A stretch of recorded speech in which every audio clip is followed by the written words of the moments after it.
Hey everyone, welcome to The Explainer. Today, we're completely flipping the script on how you think about productivity and problem solving. We're going to unpack Robert Greene's creative tension framework. So, how do we actually shock our brains into producing those genius level insights on demand? Well, the secret isn't getting more time.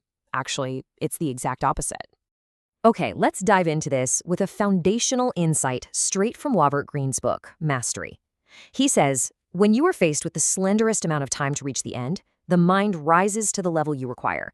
Ideas crowd upon one another. I really want you to hold on to that word, slenderest. We always seem to think we need a week, a month, or a whole quarter to solve our biggest problems, right? But Green is telling us that extreme pressure doesn't break the mind, it elevates it. It shifts us from basic apprenticeship to a true creative active phase, establishing this core psychological mechanic where ideas literally crowd together, forcing these rapid-fire associations that simply wouldn't happen if you had a nice, comfortable buffer. Which brings us to a very, very counterintuitive question. Why is having endless time the ultimate enemy of innovation? Think about it for a second. We all crave comfort. We want that safety net. If we can snag a 6-month extension on a project, we're definitely going to take it. But when we strip away that timeline, when we give ourselves infinite time to get something done, we're actually removing the exact catalyst required for a breakthrough. We're basically giving our brains permission to just be lazy. Without a strict timeline, our comfortable brains just stay firmly planted in that comfort trap. They don't innovate, they just repeat known patterns. That messy scribble you see as cognitive diffusion is your brain on infinite time, over-researching, getting totally distracted, and completely losing focus. To cross the threshold and really innovate, you can't rely on a comfortable routine. You need a forced catalyst. Let's diagnose your current operating state by comparing these two extremes. First up, the time trap. The time allowance here is endless, or, just completely vague. Your focus? It's sluggish, scattered, and super linear. The failure mode here is over-engineering, spending hours tweaking something that doesn't actually move the needle. And the worst part? Your subconscious is totally dormant.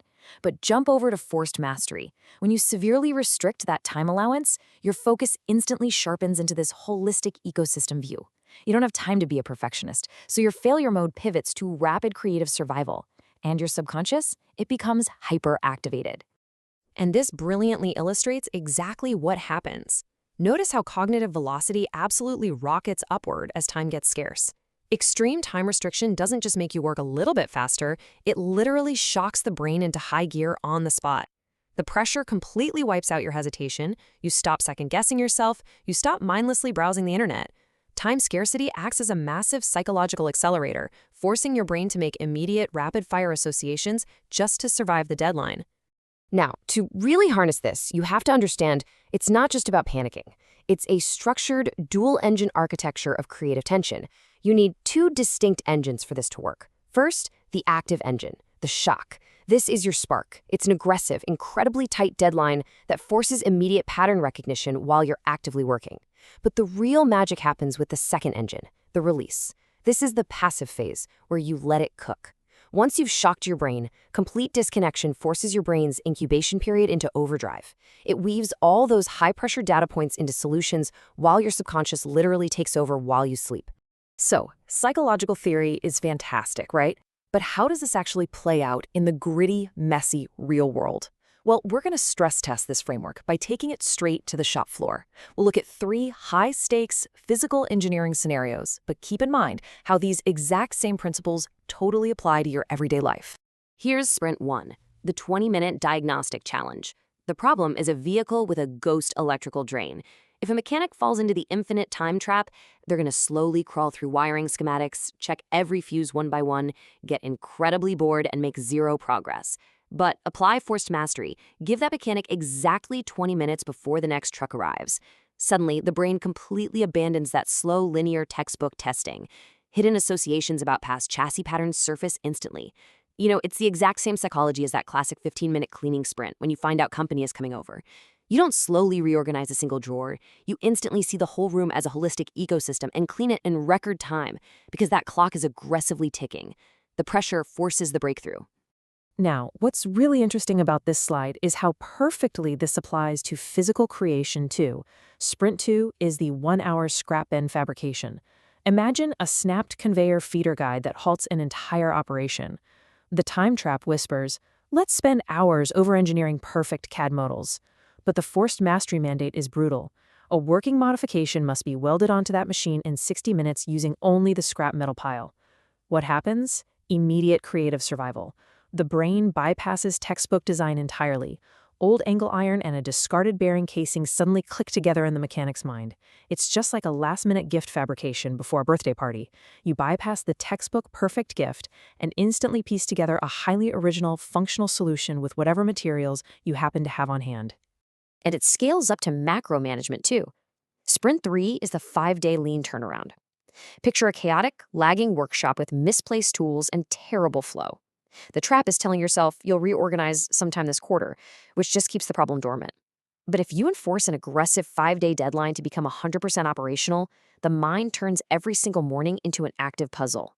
When you walk into that garage, your brain automatically scans the floor in high gear, spotting physical waste and visualizing movement instantly, purely because that clock is ticking. So the absolutely crucial point here is this. Whether you're holding a multimeter, a welding torch, or a business clipboard, the specific tool does not matter.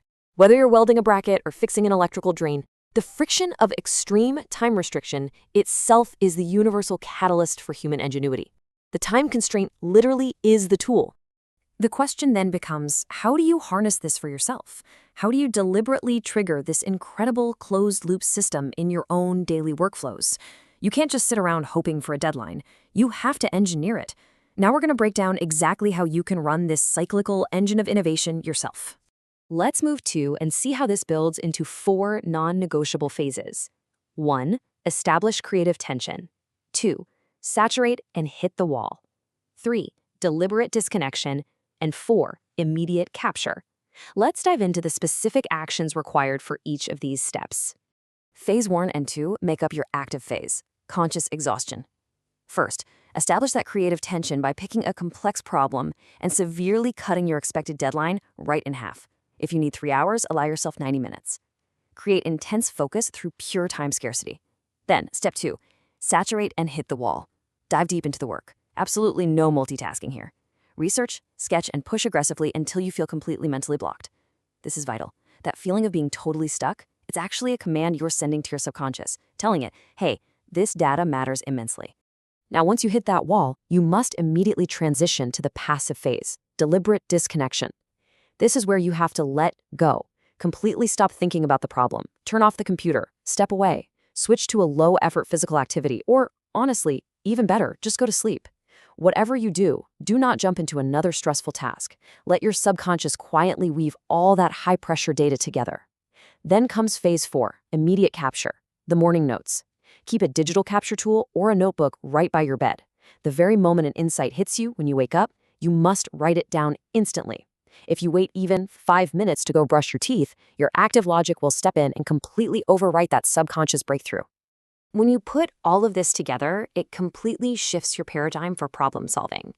We spend so much of our professional lives begging for extensions, convinced that an extra week will finally give us the clarity we need. But the grand synthesis of this framework is this. The secret to solving your next complex project is absolutely not more time. It's significantly less. You have to configure a severe constraint to force your own breakthrough. Which leads us to the absolute definitive formula for forced mastery. I want you to burn this into your mind.